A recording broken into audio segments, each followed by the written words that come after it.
അപ്പൊ നമ്മളും അവനും തമ്മിലുള്ള അന്തരം തന്നെ പഠിച്ചാൽ മതി ഈ പ്രപഞ്ചത്തിന്റെ രഹസ്യം പഠിക്കാൻ, അവന്റെ ബോധമായി. അപ്പൊ സാധ്യത, ആവശ്യം, സാധ്യത, സാമഗ്രി റെഡിയായി. ഇനി വല കെട്ടണം. വല വിരിക്കാൻ എട്ടുകാരി ആലപ്പുഴ കടൽ തീരത്ത് എന്ന് വലയുണ്ടാക്കുന്നവന്മാരുടെ അടുക്ക പോയി സ്പെഷ്യൽ ട്രെയിനിങ് നേടി. അതിനുവേണ്ടി മന്ത്രിസഭ വിളിച്ചുകൂട്ടി മന്ത്രി ഭാര്യമാരോടുകൂടി വലയുണ്ടാക്കുന്നത് ചിക്കാഗോ നഗരത്തിലാണ്. അതുകൊണ്ട് ചിക്കാഗോയിലെ വല എങ്ങനെയുള്ളതാണ്, അതിൽ നിന്ന് എങ്ങനെ മീൻ പുറത്ത് കിടക്കാതിരിക്കും എന്ന് പഠിക്കാൻ വേൾഡ് ബാങ്കിന്റെ ഒരു സാമ്പത്തിക സഹായവും പിന്നെ കുറെ കടവും വാങ്ങിച്ചുകൊണ്ട് ചിക്കാഗോ വരെ പോയി തിരിച്ചു വന്ന് പിന്നെ ഈ എട്ടുകാലിയെ പഠിപ്പിച്ചിട്ടല്ലേ എട്ടുകാലിയുടെ സാമ്രാജ്യം മുഴുവൻ ഉണ്ടാകുന്നത്. മനസ്സിലാവില്ല നിങ്ങൾക്ക് മനസ്സിലാവില്ല. എട്ടുകാലി ക്ലിയർ ആയിട്ട് വല കിട്ടി സാമർഥ്യം. അപ്പോ ആവശ്യം, സാധ്യത, സാമഗ്രി, സാമർഥ്യം, 5 എട്ടുകാലികൾ. ഈ 5 ഹേതു, നിമിത്ത കാരണവും ഉപകരണങ്ങളുമായി വരുന്നതെല്ലാം. അവയെല്ലാം ഈ ബോധത്തിലുണ്ട്. ക്രിയാച, പ്രവൃത്തിയും. ഇതെല്ലാം ഏതൊരു ബോധമാണോ യസ്മാത് ഭവതി, യാതൊന്നിൽ നിന്ന് ഭവിക്കുന്നുവോ സംഭവിക്കുന്നുവോ തസ്മൈ, ആ ജ്ഞപ്ത്യാത്മനി, ജ്ഞാനസ്വരൂപനായ ആത്മാവിന് നമഃ, നമസ്കാരം. ആദ്യത്തെ സത്യാത്മാവിനെ കുറെ കൂടെ പ്രകടമായി പറഞ്ഞു. സമയം കഴിയും. 15 9:50 ഒരു 10 മിനിറ്റ് കൂടെ അടുത്ത ശ്ലോകം തുടങ്ങാൻ സമയമുണ്ടോയെന്നറിയാൻ. അപ്പൊ ഇവിടെ ആദ്യം തന്നെ തന്റെ ബോധസത്തയാണ് ഇതിനെല്ലാം കാരണം. അവിടെ തന്നെ രാമന് മനസ്സിലാവുമെങ്കിൽ മനസ്സിലാവും, രാമ, നിന്റെ ഈ പ്രതേളികൾക്ക് മുഴുവൻ കാരണം ഈ ബോധമാണ്. ഈ ലോകത്തിലെ വേറൊന്നും നിന്നെ ചിന്താകുലനാക്കുന്നില്ല, നിന്നെ ദുഃഖിയാക്കുന്നില്ല, നിന്നെ സന്തോഷവാനാക്കുന്നില്ല. നിന്റെ സന്തോഷവും നിന്റെ സന്താപവുമെല്ലാം നീ തന്നെയാണ്.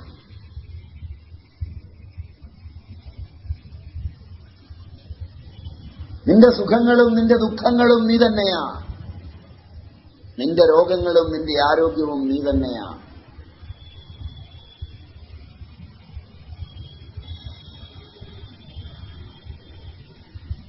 ഭ്രാന്താണെന്ന് തോന്നുന്നുണ്ടോ? ഇനി ഭ്രാന്താണെങ്കിൽ ഈ ഭ്രാന്ത് കൊള്ളാമെന്ന് തോന്നുന്നുണ്ടോ? അല്ല, ഭ്രാന്തല്ല എന്ന് പറഞ്ഞ് പഠിപ്പിക്കുന്നതിനേക്കാൾ നല്ലത് ഇതൊരു തരം ഭ്രാന്താണ്. പക്ഷെ ഈ ഭ്രാന്തിനൊരു സുഖമുണ്ടെന്ന് തോന്നുന്നുണ്ടോ? ഉണ്ടെങ്കിൽ കൂടെ കൂടാം. ഈ ഭ്രാന്ത് വളരെ കൂടുതലുണ്ടാകാനാണ് ഞങ്ങളൊക്കെ ഇറങ്ങിയിരിക്കുന്നത്. ഭ്രാന്ത് കുറയാനല്ല, ഒരുമാതിരി മുഴുപ്പിരാന്ത്, നട്ടപ്പിരാന്ത് എന്ന് പറയില്ലേ, ഇത് ഭ്രാന്തല്ലെന്നല്ല പറയാം. ഈ ഭ്രാന്താണ് സുഖം. ഭ്രാന്തില്ലാത്ത നിങ്ങളുടെ ജീവിതത്തെക്കാൾ. അതിലാണ് എന്റെ ഈ ഗുട്ടൻസ് അവിടെയാണ്. ഇതൊരു വല്ലാത്ത സുഖമുള്ള രോഗമാണ്. കാരണം ഇതിന്റെ മുഴുവൻ ഉത്തരദായിത്വം എന്നിലേക്ക്, എല്ലാം എന്നിലേക്ക്.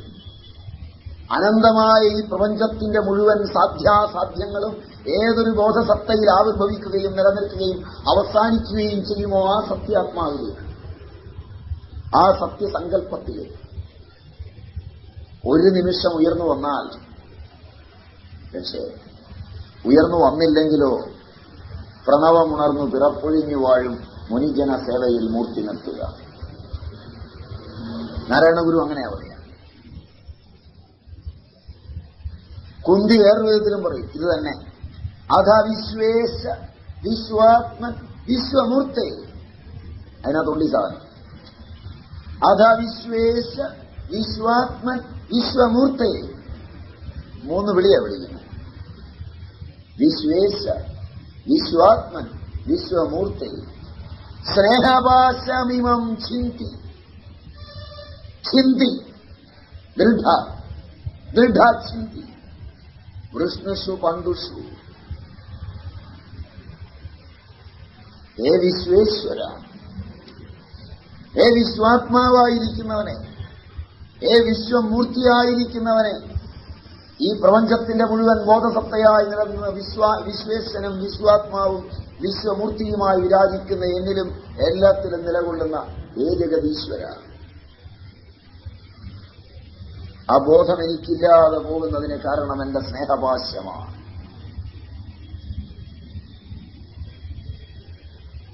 എന്നെ ഒരു കയറിട്ട് പിടിച്ചിട്ടുണ്ട്.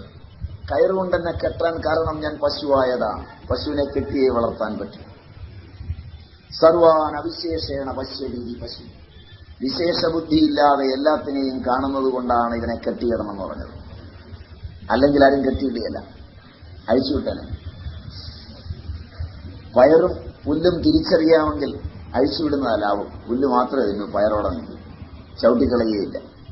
പയറും പുല്ലും ഒരുപോലെയാണെന്ന് വിശേഷ ബുദ്ധിയില്ലാതെ കാണുമ്പോൾ നമുക്കുള്ള തീറ്റയും കൂടെ അവൻ തിന്നും. അതുകൊണ്ട് അതിനെ കെട്ടിയിട്ടാൽ മതി. അതുകൊണ്ട് സ്നേഹമാകുന്ന പാശം കൊണ്ട് എന്നെ കെട്ടിയിട്ടിരിക്കുന്നു. ഞാൻ വിശേഷ ബുദ്ധിയില്ലാത്തവനാണ്. അതുകൊണ്ട് ഈ പാശം ഒന്ന് അറത്താൽ വിശേഷ ബുദ്ധി വരും. വൃഷ്ടികളോടും പാണ്ഡവന്മാരോടും എനിക്കുള്ള ഈ സ്നേഹ കൂടുതൽ കാരണമായി എന്നെ കെട്ടിയിട്ടിരിക്കുന്നത്. അതുകൊണ്ടാണ് ഇവിടുന്ന് പുറത്ത് കിടക്കാത്തത്. അതുകൊണ്ട് അതിന്റെ കെട്ടൊന്നും കട്ടിച്ചു വിട്ടാൽ മുഴുവനാണ്. പശുപാശ വിമോചിനി, അവൾ വന്നാൽ രക്ഷയായി. ഇല്ലേ? അങ്ങനെ എവിടെയാ? ലളിതാ സഹസ്രനാമത്തിലാണ് അല്ലേ? സംഹൃതാശേഷ ഭാഷണ്ട ചിതേകര സ്വരൂപിണി സ്വാത്മാനന്ദ ലവീഭൂത ബ്രഹ്മധ്യാനന്ദ സന്തത്തി. ഗംഭീരമാണ്. ഇതെല്ലാം ഒരേ സാധനം തന്നെ, ഒരേ അച്ചിൽ, ഒരേ രൂപത്തിൽ, ഒരേ ആചാര്യന്മാര് അനേക വിധമായ ചിന്തകളുള്ള മനുഷ്യന് അനേക വിധത്തിൽ വാരി കോരി കൊടുത്തതാണ്. എങ്ങനെയൊക്കെ വാരി കൊടുത്തിട്ട് നമ്മൾ നന്നാവില്ല, പിന്നെ പറഞ്ഞിട്ട് കാര്യമല്ലോ. ഈ സാധനമെല്ലാം ഒരേ സാധനം, ഭാഷയ്ക്കൊക്കെ മാത്രമേ മാറ്റമുള്ളൂ. പഠിച്ചതൊക്കെ തന്നെ ഇതെല്ലാം. അടുത്തത് പഠിക്കുമ്പോൾ തോന്നും ഇത് ശരിയാണ്, അടുത്തത് പഠിച്ചാൽ അതും ശരിയാണെന്ന് തോന്നും. കാരണം വെച്ചാൽ ആദ്യം പഠിച്ചത് ഓർമ്മയില്ലാത്തതുകൊണ്ട്. ഏതെങ്കിലും ഒന്ന് പഠിച്ചത് ഓർമ്മയുണ്ടെങ്കിൽ എല്ലാം ഒന്ന് തന്നെ, പുതിയ പഠിത്തമൊന്നുമില്ല. ഇത്രയുള്ളതിന്റെ കളി. അപ്പൊ അതുകൊണ്ട് ആ പല രൂപങ്ങളിൽ പ്രകാശിക്കുന്ന ജ്ഞാനസ്വരൂപമായ പ്രപഞ്ചാത്മാവിനെ, പരബ്രഹ്മത്തെ ഞാൻ നമസ്കരിക്കുന്നു. തീർന്നില്ല, വീണ്ടും ആ നമസ്കാരം വീണ്ടും വിപുലമാക്കുക. ഓരോ ദിശയിൽ അതിനെ വ്യവഹാരം, പ്രതിഭാസം ഈ ലോകങ്ങളിലെല്ലാം കൊണ്ടുവരികയാണ്. ആദ്യം അതിന്റെ കേവലതയിൽ പറഞ്ഞ് സ്വാഭാവികതയിൽ അതിനെ വളർത്തി വളർത്തി കൊണ്ടുവന്ന് നമുക്ക് ബോധ്യപ്പെടുന്ന ഭാഷയിൽ അവതരിപ്പിക്കുകയാണ്. അടുത്ത ശ്ലോകം നമുക്ക് അടുത്ത ക്ലാസ്സിലെടുക്കാം. ഏത് അറിവ് തുടങ്ങുമ്പോഴും, ഏത് അറിവിനെപ്പറ്റി ചിന്തിക്കുമ്പോഴും പൗരാണികർ മംഗളാചരണത്തിന് ഏറ്റവും പ്രാധാന്യം കൊടുത്തിരുന്നു. കാരണം ഈ ജീവിതം മുഴുവൻ നിലനിൽക്കുന്നത് ഒരു അദൃഷ്ടത്താലാണ്. അത് അദൃഷ്ടമാണ്. നമ്മളുടെ യാതൊരു ഇന്ദ്രിയങ്ങളെ കൊണ്ടും അറിയാവുന്നതല്ല. ജീവിതത്തിന്റെ ശാന്തി എവിടെയാണ്? നമ്മുടെ മനസ്സിനെ കൊണ്ട് കണ്ടെത്തുവാൻ കഴിയുന്നതല്ല, നമ്മുടെ ബുദ്ധി കൊണ്ട് അളക്കാൻ കഴിയുന്നതല്ല. ഇത് അറിഞ്ഞും അറിയാതെയും എത്തിച്ചേരാവുന്ന ഒരേ ഒരു തലം ഇത് മാത്രമാണ്. ഇതാണ് ശാന്തിയുടെ പരമോന്നതമായ പദവി. ലോകത്തില് ജീവിതം ആരംഭിക്കുന്നത് തന്നെ ഇതെന്ത് എന്ന ചോദ്യത്തോടെയാണ്, ഇതം വൃത്തിയോടെയാണ്. അതിന് എല്ലാ ശാസ്ത്രങ്ങളുടെയും യുക്തികൾ ഉപയോഗിച്ച് അവസാനം എത്തിച്ചേരാവുന്നതും ഇതറിയില്ല എന്ന് മാത്രമാണ്. ഇതറിയാം എന്ന വിശ്വാസമാണ് ജീവിതത്തിന്റെ മുഴുവൻ ദുഃഖം. ഇത് ശ്രുതി, സ്മൃതി ഇവകളെ കൊണ്ട് ബോധ്യപ്പെടുത്തുകയാണ്. കാരണം ഇന്ദ്രിയാന്തഃകരണങ്ങളോട് ബന്ധപ്പെട്ടാണ് വിഷയലോകങ്ങളുടെ മുഴുവൻ അറിവും വിഷയലോകവും നിലനിൽക്കുന്നത്. ആ വിഷയലോകങ്ങളുടെ സൃഷ്ടിയും സ്ഥിതിയും സംഹാരവും നടക്കുന്നത് നമ്മുടെ ബോധതലത്തിലുമാണ്. ആ ബോധത്തെയാണ് നമുക്ക് അറിയാതെ പോകുന്നത്. അത്രത്തോളം ഒന്നും അറിയില്ല എന്ന വസ്തുത ബാക്കി വരുന്നു. അതുകൊണ്ട് തന്നെ ഇതിനെയെല്ലാം നിയന്ത്രിക്കുന്ന നിയാമകമായ ഒരു ശക്തിയെ, ഒരു ബോധത്തെ എല്ലാമായി കണ്ടറിഞ്ഞ് നമിക്കുന്നത് പൂർവമര്യാദയുടെ ഭാഗമാണ്. അത് മാത്രമാണ് കരണീയമെന്ന് ആചാര്യന്മാർ പേർത്തും നമ്മെ ബോധ്യപ്പെടുത്തുന്നുണ്ട്. ഇവിടെയും മംഗളാചരണത്തിൽ അത് തന്നെ നിർവഹിക്കുന്നു. അത് നമ്മൾ പറയുകയും നേരത്തെ കുറെ ശ്ലോകങ്ങൾ എടുക്കുകയും ചെയ്തിരുന്നു. ഒന്നുകൂടെ ഓർമ്മിപ്പിച്ചു എന്ന് മാത്രം. ഞാൻ പറഞ്ഞു തന്നെയാണെന്നാണ് എൻ്റെ ഓർമ്മ. അതിലെ അവസാനത്തെ ശ്ലോകം ബാക്കി എടുത്താന്ന് തോന്നുന്നു അല്ലേ? 3-ാം ശ്ലോകം. 3 ഇനി എടുക്കണ്ടേ അല്ലേ? സ്ഫുരന്തി സീകരായസ്മാത് ആനന്ദ്യസ്യംബരവരെ സർവേഷാം ജീവനം തസ്മൈ ബ്രഹ്മാനന്ദാത്മനേ നമഃ. യസ്മാത് അംബരേ അവനൗ ആനന്ദസ്യ സീകരാ സ്ഫുരന്തി സർവേഷാം ജീവനം തസ്മൈ ബ്രഹ്മാനന്ദാത്മനേ നമഃ. യാതൊന്നിൽ നിന്ന് യസ്മാത് അംബരേ ആകാശത്തിലും സ്വർഗത്തിലും അവനൗ ഭൂമിയിലും സ്വർലോകത്തും ഭൂലോകത്തും ആനന്ദത്തിന്റെ ചെറുകണങ്ങൾ സ്ഫുരിക്കുന്നുവോ, സീകരങ്ങൾ സ്ഫുരിക്കുന്നുവോ, ആ സർവരുടെയും ജീവനം ഏതൊന്നിൽ നിന്ന് സംഭവിക്കുന്നുവോ ആ ബ്രഹ്മാനന്ദാത്മാവിന്, ആ ആനന്ദസ്വരൂപമായ ബ്രഹ്മത്തിന് നമസ്കാരം. അപ്പൊ ഏതൊരു ബോധസത്തയിൽ നിന്നാണോ എല്ലാം ഉൽപ്പന്നമാകുന്നത്, കാമം, ക്രോധം, ലോഭം, മോഹം, മതം, മാത്സര്യം എന്നിത്യാദികളെല്ലാം ഏതൊരു ബോധത്തിൽ നിന്നാണോ ഈ കാണുന്ന പ്രപഞ്ചം മുഴുവനും ഉണ്ടാവുക, നിലനിൽക്കുക, വിലയം പ്രാപിക്കുക, നശിക്കുക എന്നൊരു പ്രക്രിയയില്ല. ഉൽപ്പന്നമാവുക എന്നൊരു പ്രക്രിയ തിരിച്ച ബോധത്തിൽ ലയിക്കുകയാണ്. അതിനെയാണ് സംഹരണം എന്ന അർത്ഥത്തിൽ പറയുന്നത്. മലയാളമൊക്കെ പഠിച്ച് സംഹരിച്ചു എന്ന് പറഞ്ഞാൽ ഇല്ലാതാക്കി എന്നാണ് നമ്മൾ അർത്ഥമാക്കുന്നത്. ഇതിലേക്ക് തിരിച്ചെടുത്തു എന്നാണ്. സമ്യക്കായി ഹരിക്കുക എന്ന് പറഞ്ഞാൽ തിര എപ്രകാരമാണോ ജലത്തിൽ ലയിക്കുന്നത് അതുപോലെ നമ്മുടെ ബോധസത്തയിൽ കാമനകളുടെയും വിചാരവികാരങ്ങളുടെയും അങ്കുരങ്ങൾ ഉളവാവുകയും അത് അതിൽ തന്നെ ലയിക്കുകയുമാണ് ചെയ്യുന്നത്.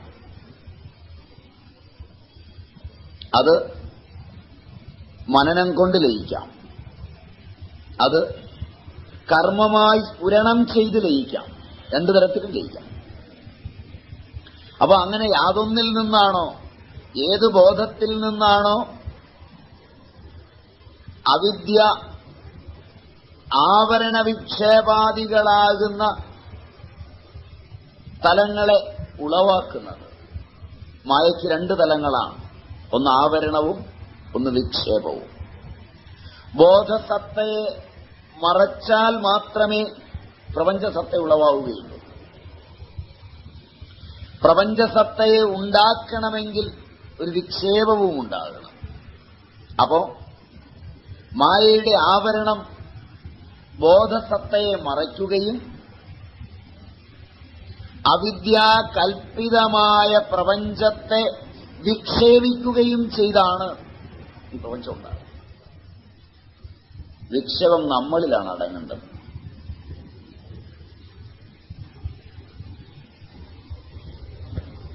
മുത്തുച്ചിപ്പിയിൽ വെള്ളി കാണുന്നത് നമ്മളാണ്. മുത്തുച്ചിപ്പിയെ മറച്ചതും നമ്മുടെ ബോധമാണ്.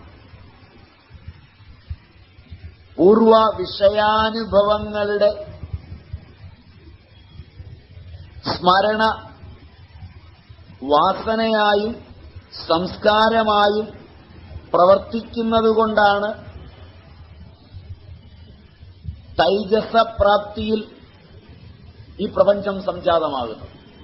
ഈ പ്രപഞ്ചം അത്യന്തം തന്റേത് മാത്രമാണ്.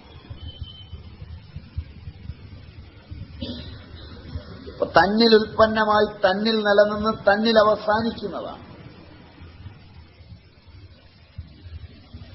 പുറത്തുള്ള ഒന്നിന്റെയും പഠനം കൊണ്ട്, പുറത്തുള്ള സാഹചര്യ സംബന്ധിയായ ഒന്നിന്റെയും അറിവുകൊണ്ട്, സാഹചര്യ സംബന്ധിയായ ഒന്നിന്റെയും സ്വീകരണം കൊണ്ട് തൈജസമയമായ മനോമയമായ നമ്മുടെ സൃഷ്ടി ഉപസംഹരിക്കപ്പെടുന്നില്ല.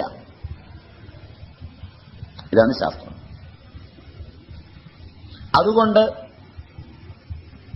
എന്റെ ബോധസത്തയിൽ ഉളവായി, എന്റെ ബോധസത്തയിൽ നിലനിന്ന്, എന്റെ ബോധസത്തയിൽ അവസാനിക്കുന്ന ഈ പ്രപഞ്ചത്തെ മുഴുവൻ ഉളവാക്കുന്നത് ഏതൊരു ബോധസ്വരൂപമാണോ ആ ബോധസ്വരൂപത്തെ വ്യഷ്ടിസത്തയിൽ, എന്റെ ജീവപ്രകൃതി അനേകം സാഹചര്യ സംബന്ധികളായ അറിവുകളുമായി ചേർന്ന് സമഷ്ടിസത്തയിലും ഉളവാക്കുന്നതിനെ മുഴുവൻ ചേർത്തുവെച്ച് വ്യഷ്ടിസത്തയിലും സമഷ്ടിസത്തയിലും പുൽക്കൊടി മുതൽ ബ്രഹ്മാവ് വരെ സമസ്ത സൃഷ്ടിക്കും നിദാനമായിരിക്കുന്ന ആ ബോധസ്വരൂപത്തെ നമസ്കരിച്ചിട്ട് തുടങ്ങുക. അതാണ് സത്തയെന്നറിഞ്ഞ് നമസ്കരിച്ചു തുടങ്ങുക. ആ ആനന്ദസ്വരൂപമായ, ആ മോക്ഷസ്വരൂപമായ ആ പരബ്രഹ്മത്തിനായിക്കൊണ്ട് എന്റെ നമസ്കാരം. ഞാൻ ഈ വിഷയങ്ങൾക്കെല്ലാം അപ്പുറം ആ ബോധത്തെ നമസ്കരിക്കുന്നു എന്ന് വന്നാൽ അദൃഷ്ടം എനിക്ക് അനുകൂലമായി. ദൃഷ്ടങ്ങളാണ് സത്യം എന്ന ബോധം എന്നിൽ കിടക്കുന്നത് കൊണ്ടാണ് അദൃഷ്ടത്തിന് ഞാൻ പ്രാധാന്യം നൽകാത്തത്. ഒന്ന്, എന്റെ ഇന്ദ്രിയങ്ങള് സത്യമാണ്. എന്റെ ഇന്ദ്രിയങ്ങൾ ബന്ധപ്പെടുന്ന വിഷയങ്ങളും അതുകൊണ്ട് സത്യമാണ്. എന്റെ ഇന്ദ്രിയങ്ങളെയും വിഷയത്തെയും അനുധാവനം ചെയ്യുന്ന എന്റെ മനസ്സ് സത്യമാണ്. എന്റെ മനസ്സിന് കൂട്ടിക്കൊടുപ്പുകാരനായി നിലകൊള്ളുന്ന എന്റെ ബുദ്ധി പൂർണ്ണമായും സത്യമാണ്. ഇവിടം വരെയാണ് ദൃശ്യപ്രപഞ്ചത്തെ വെച്ചുള്ള എന്റെ പഠനങ്ങളുടെ പ്രസക്തി. ഇതിൽ നിരാസം വരാതെ ആനന്ദപ്രാപ്തിയില്ല. ഇത് സത്യമാണെന്ന് വിചാരിക്കുന്നിടത്തോളം ശാന്തിയില്ല. താർക്കികമായോ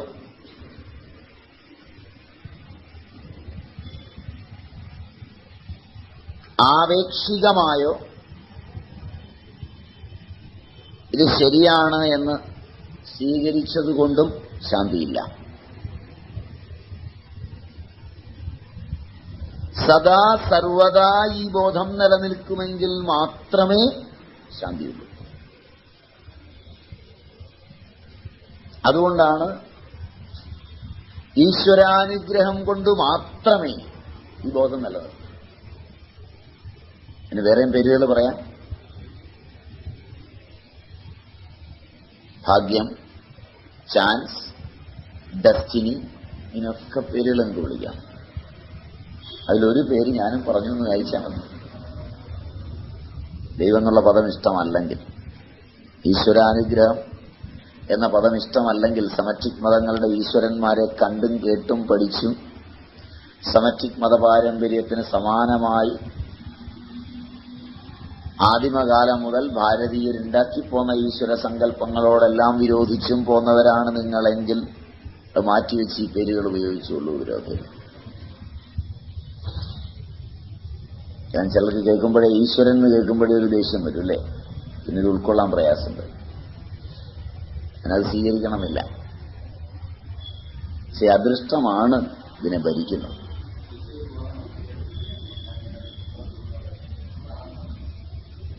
ഒരിക്കൽ ഈ ബോധം വന്നാലെന്ന് പറഞ്ഞാൽ ആപേക്ഷികമായി ഈ ബോധം വരും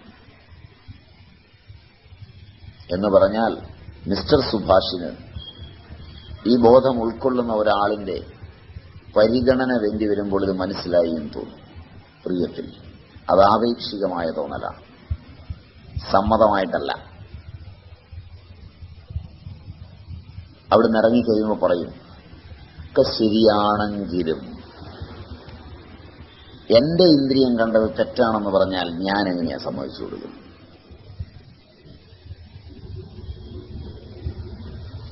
മറ്റുള്ളവന്റെ ഇന്ദ്രിയങ്ങൾ കണ്ടെത്തിയതെല്ലാം തെറ്റാണെന്ന് പറയാൻ സാമർഥ്യവും യുക്തിയും കഴിവും നിലനിൽക്കുന്ന സുഭാഷിന്റെ ഇന്ദ്രിയങ്ങളുടെ കൽപ്പനകളെ ഒരിക്കലും നിഷേധിക്കാൻ ഏതറിവ് വന്നാലും തയ്യാറാവില്ല. ശരിയല്ല? ഒരിക്കൽ അതിന് തയ്യാറായാൽ ആ ബോധം താൽക്കാലികമല്ലെങ്കിൽ സദാ സർവദാ നിലനിൽക്കണം. മനസ്സിലായി? അല്ലാതെ ഒരിക്കൽ തയ്യാറാകുന്നത് പല കാരണങ്ങളാലാവാം. കേട്ടപ്പോൾ നമ്മുടെ യുക്തിക്ക് താൽക്കാലികമായി സമ്മതമായി, കുറെ കഴിഞ്ഞ് ആലോചിച്ചപ്പോഴാണ് ഇത് സമ്മതമായാലുള്ള നഷ്ടം മനസ്സിലാകുന്നത്.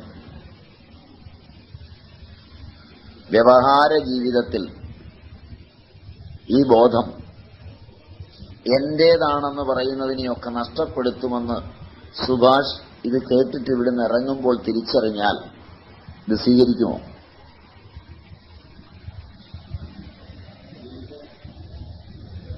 സ്വീകരിക്കുമോ? ചോദ്യത്തിന് മാത്രം രുജുവായ ഉത്തരം, പെട്ടെന്ന് പറയാവുന്ന ഉത്തരവാണ്. അപ്പോഴാ ഹൃദയം കൊണ്ട് പറയുന്നത്. ആലോചിച്ച് പറയുമ്പോൾ ബുദ്ധി കൊണ്ടാണ് പറയുന്നത്. ബുദ്ധി കൊണ്ട് പറയുമ്പോൾ നമുക്ക് തർക്കമാവുള്ളത്. ഞാൻ ഉത്തരം പറയാം. വ്യവഹാര ജീവിതത്തിൽ എനിക്ക് ഈ ബോധം നഷ്ടം വരുത്തുമെങ്കിൽ തീർച്ചയായും ഇത് തെറ്റാണെന്ന് എന്റെ അജ്ഞാനത്തിൽ പറയും, സംശയമില്ല. അപ്പൊ അജ്ഞനായി ഞാൻ നിൽക്കുന്നിടത്തോളം എനിക്ക് വലുത് എന്റെ വ്യവഹാര ജീവിതം തന്നെയാണ്. എന്റെ ശരീരമുള്ളതുകൊണ്ട്, എന്റെ മനസ്സുള്ളതുകൊണ്ട്, എന്റെ ഇന്ദ്രിയങ്ങൾ ഉള്ളതുകൊണ്ടാണ് ഞാൻ ഈ പ്രപഞ്ചത്തെ അനുഭവിക്കുന്നത്. ഈ പ്രപഞ്ചാനുഭവത്തിലാണ് എന്റെ സുഖവും ദുഃഖവും ഇരിക്കുന്നത്. പ്രപഞ്ചാനുഭവത്തിനപ്പുറം ഒരാനന്ദം എനിക്ക് ഇന്ന് എന്റെ ബൗദ്ധികതയിൽ സ്വീകാര്യമല്ല, ജ്ഞാനം കൊണ്ട്. അത്രത്തോളം പ്രപഞ്ചം എനിക്ക് ഏറ്റവും വേണ്ടപ്പെട്ടതാണ്. രണ്ട്, ഈ പ്രപഞ്ചം എനിക്ക് മുമ്പുണ്ടായിരുന്നു എന്ന് എന്റെ സത്തയെ ഞാൻ നിർമ്മലാനന്ദഗിരി എന്ന് ഇന്ന് അറിയപ്പെടുന്ന ഞാൻ ഭൂജാതനായ നിമിഷം മുതൽ ഉള്ള എന്റെ സത്തയെ മാത്രം ഞാൻ അംഗീകരിക്കുമ്പോൾ എന്റെ ജീവിതം ഒരു താൽക്കാലിക പ്രതിഭാസമാണെന്നും ഞാൻ പരിമിതനാണെന്നും ഞാൻ ഒരു കാലം മുതൽ ഒരു കാലം വരെ ക്ലോക്കിന്റെ കറക്കത്തിൽ മാത്രം ജീവിക്കുന്നവനാണെന്നും, അതാണല്ലോ കാലം, ബാഹ്യമായ ഒരു ക്ലോക്കിന്റെ സൂചി കറങ്ങുന്ന സെക്കൻഡുകളും മിനിറ്റുകളും മണിക്കൂറുകളും അടങ്ങുന്ന, ദിനരാത്രങ്ങളും അടങ്ങുന്ന, അവ ചേർന്നു വരുന്ന വർഷങ്ങൾ, സംവത്സരങ്ങൾ അടങ്ങുന്ന ഒരു നിശ്ചിത സംവത്സര കാലത്ത് മാത്രം ജീവിക്കുന്നവനാണെന്നും എന്റെ അച്ഛനിൽ നിന്ന് അപ്പൂപ്പനിൽ നിന്ന് ഞാൻ ജനിക്കുന്നതിന് മുമ്പ് ഈ പ്രപഞ്ചം ഉണ്ടായിരുന്നു എന്ന് കേട്ടറിയുന്ന സംജ്ഞകളുടെ സത്യതയെ സ്വീകരിക്കുകയാൽ ഈ പ്രപഞ്ചം എനിക്ക് മുമ്പുണ്ടായിരുന്നു, എന്റെ കാലത്തുണ്ട്.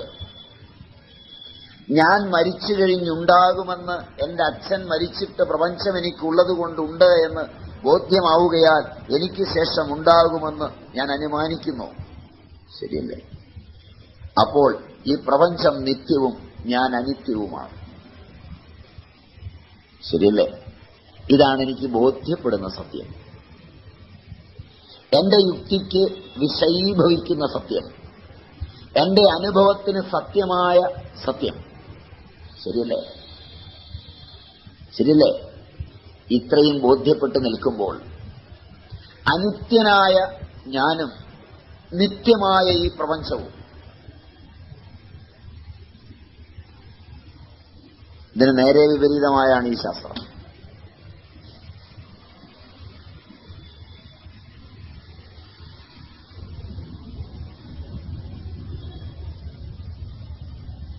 മനസ്സിലായില്ല? ഇതിന് നേരെ വിപരീതമാണ്. അതിനാരോടും പരിതപിച്ചിട്ട് കാര്യമില്ല. ഇതിന്റെ യുക്തിഭദ്രത അത്യപൂർവമായ ഒരു അനുഗ്രഹം കൊണ്ട് മാത്രം ബോധ്യപ്പെടുന്ന, നേരെ തലകീഴായാണ് നാം ഇന്ന് കാണുന്നത്. ഇന്ദ്രിയങ്ങളിലൂടെ, മനസ്സിലൂടെ, ബുദ്ധിയിലൂടെ നാം അപഗ്രഥിച്ച അറിവുകളെല്ലാം നേരെ തലകീഴായിട്ടാണ്. അപ്പൊ ഇത് പഠിക്കാൻ ഒരു പാകത വരുന്ന ഒരു സമയത്ത് മാത്രം മനസ്സിലാകുന്നത്.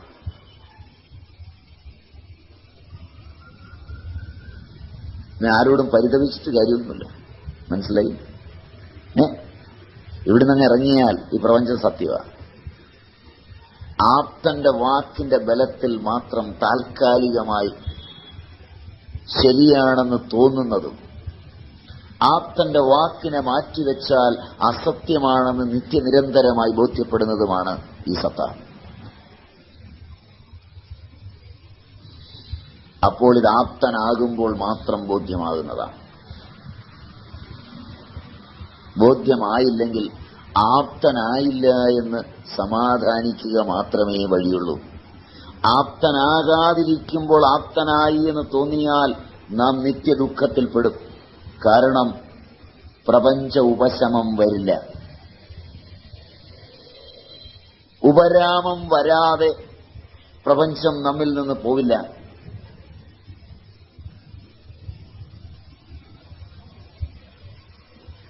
പ്രപഞ്ച ഉപരമമാണ് ശാന്തി. പ്രപഞ്ചമുണ്ടെങ്കിൽ ദ്വൈതമുണ്ട്, ദ്വൈതമുണ്ടെങ്കിൽ ഭയമുണ്ട്. ഞാനും നീയുമെന്ന രണ്ട് ധ്രുവങ്ങൾ ഉള്ളിടത്തോളം ഭയവും ദുഃഖവുമുണ്ട്.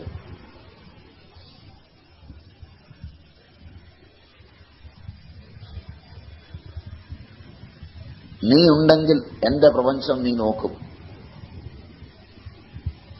നിനക്ക് കണ്ണുണ്ടെങ്കിൽ നീ കാണരുതാത്തത് പലതും എനിക്കുണ്ടാവും.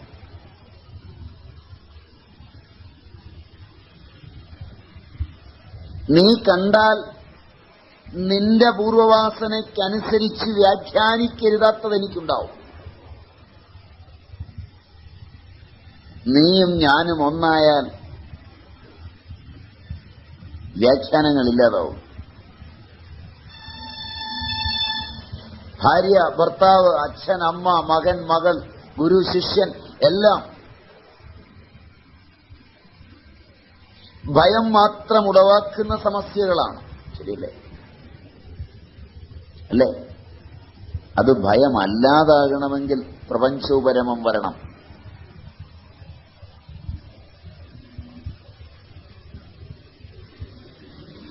ഭയമുള്ളിലുണ്ടാകുമ്പോൾ വ്യാഖ്യാനങ്ങൾ മാറും.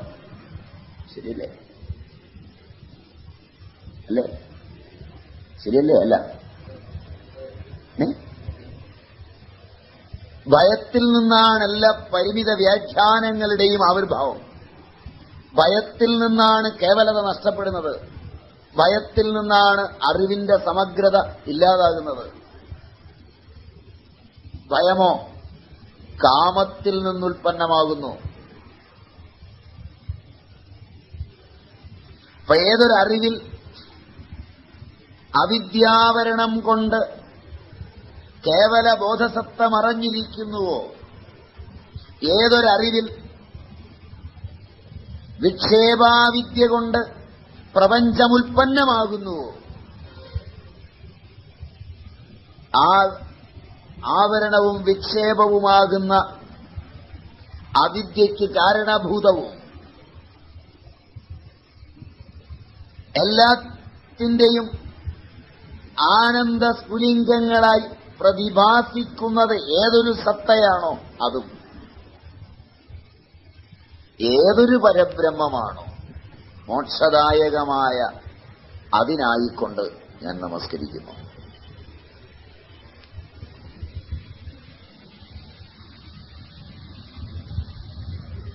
അപ്പൊ എനിക്ക് ഈ പഠിപ്പിന്റെ ആദ്യ അവസാനം മീമാംസ്യമായ ആ അറിവ് മാത്രം ബോധ്യപ്പെടണം.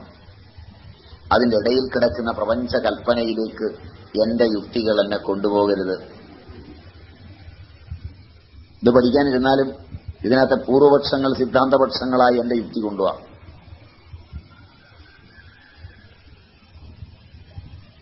അപ്പോഴും എനിക്ക് നഷ്ടമാണ്.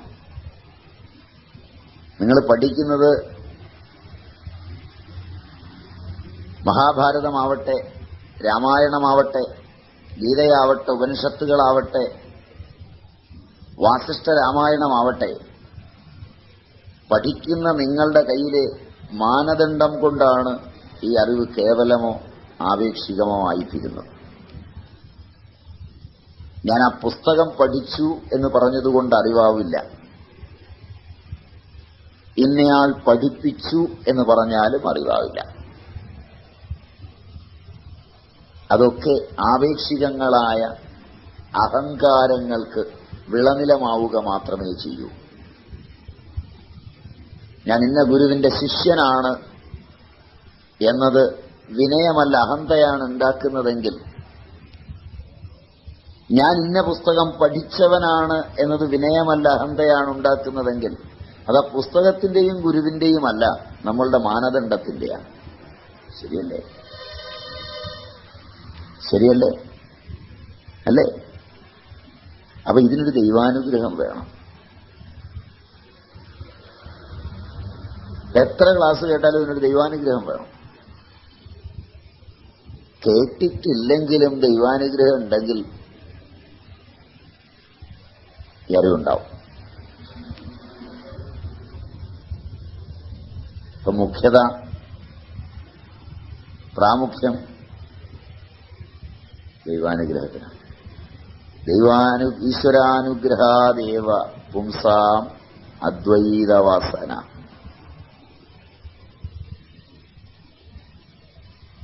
അപ്പൊ ഇതുണ്ടാകുന്നതിന് പറ്റിയൊരു അദൃഷ്ടം ആ ഈശ്വരൻ അതിനെ നമിക്കുകയാണ് ആദ്യം. വിനയപൂർവം ഭക്തിപ്രശ്രയപൂർവം നമിക്കുകയാണ്. ഇത് പ്രാചീനരുടെ എല്ലാ പഠനങ്ങളിലും കാണാം, ലോകത്തെമ്പാടും കാണാം. ഭാരതീയരിൽ മാത്രമല്ല, പ്രാചീനരിൽ കാണുന്ന ലോകത്തെമ്പാടും കാണാം.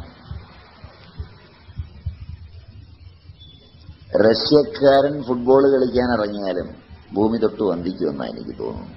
അങ്ങനെ കണ്ടും തോന്നി ഇത്തവണത്തെ വേൾഡ് കപ്പിൽ. അവിടെ സന്യാസിമാരും മഹാഭാരതമൊന്നും ഉണ്ടായിട്ടല്ല ഭൂമി തൊട്ട് വന്ദിക്കുന്നു. ഒരുപക്ഷെ ഇതൊക്കെ ഉള്ളിടത്താണ് ഈ വന്ദനത്തിന് യുക്തിയും ഒക്കെ വേണ്ടി വരുന്നത്. കാരണം ഇത് കുറെ പേര് പഠിപ്പിക്കാൻ തുടങ്ങുമ്പോഴാണ് എന്തിനു തൊട്ട് വന്ദിക്കണം ചോദ്യം വരുന്നത്. മനസ്സിലായില്ല? താത്വികമായി പഠിക്കാൻ പോകുമ്പോഴാണ് ഇതിനൊക്കെ യുക്തിയും കുയുക്തിയും ഒക്കെ ഉണ്ടാകുന്നത്. മറ്റതൊരു ആചാരമാണ്.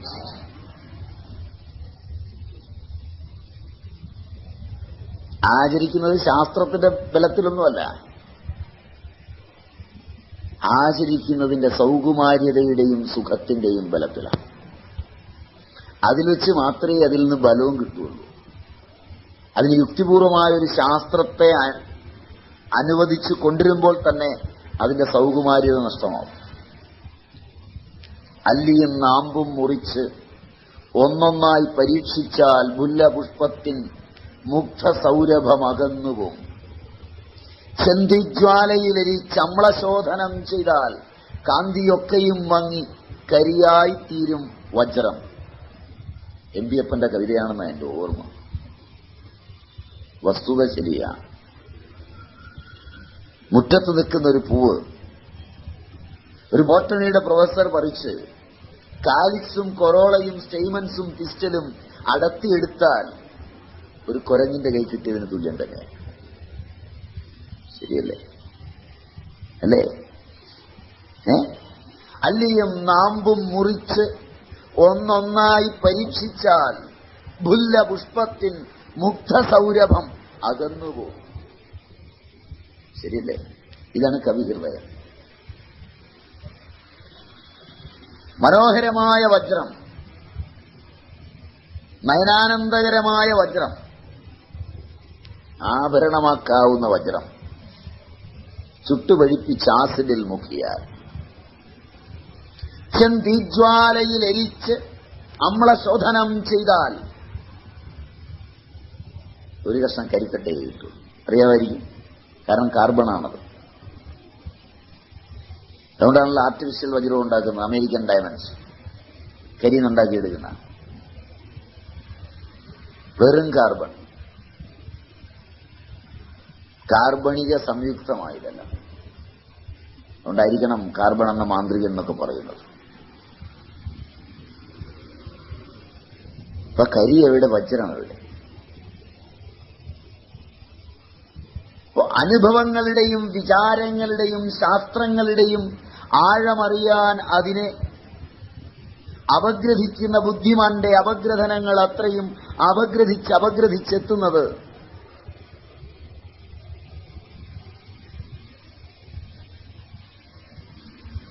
അതിന്റെ സമഗ്രവും സുരഭിലവുമായ അറിവിൽ നിന്ന് വളരെ ദൂരെയാണ്.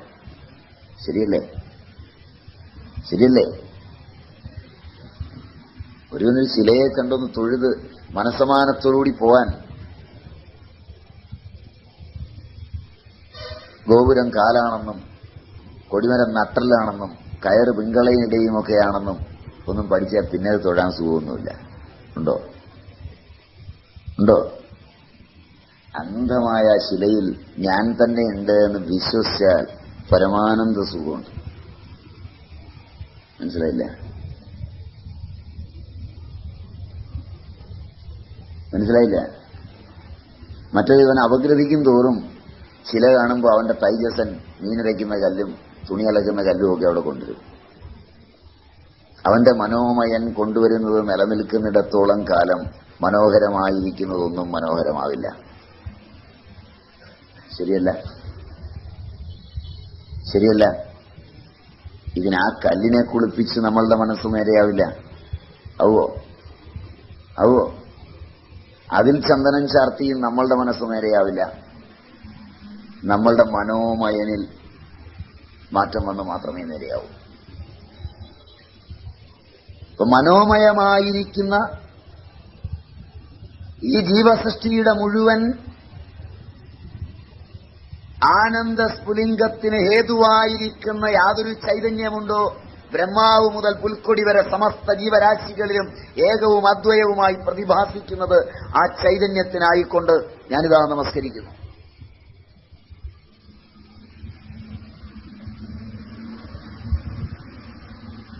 അതിന്റെ മനോഹാരിത ദർശിച്ച് മാത്രം നമസ്കരിച്ചിട്ടേ കാര്യമുള്ളൂ. അവിടെ യഥോ വാചോ നിവർത്തന്തേ അപ്രാപ്യ മനസാ സഹായെന്ന് ഉപനിഷദൃശികൾ പറയുന്നത് പോലെ ബുദ്ധിയും മനസ്സും ഒക്കെ പിൻവാങ്ങും. അതുവരെ നമുക്ക് നിത്യം ഈ പ്രപഞ്ചവും അനിത്യം നമ്മളുമാണ്. നമ്മൾ വാചകടിക്കുമ്പോഴും അങ്ങനെ പറയുന്നത്.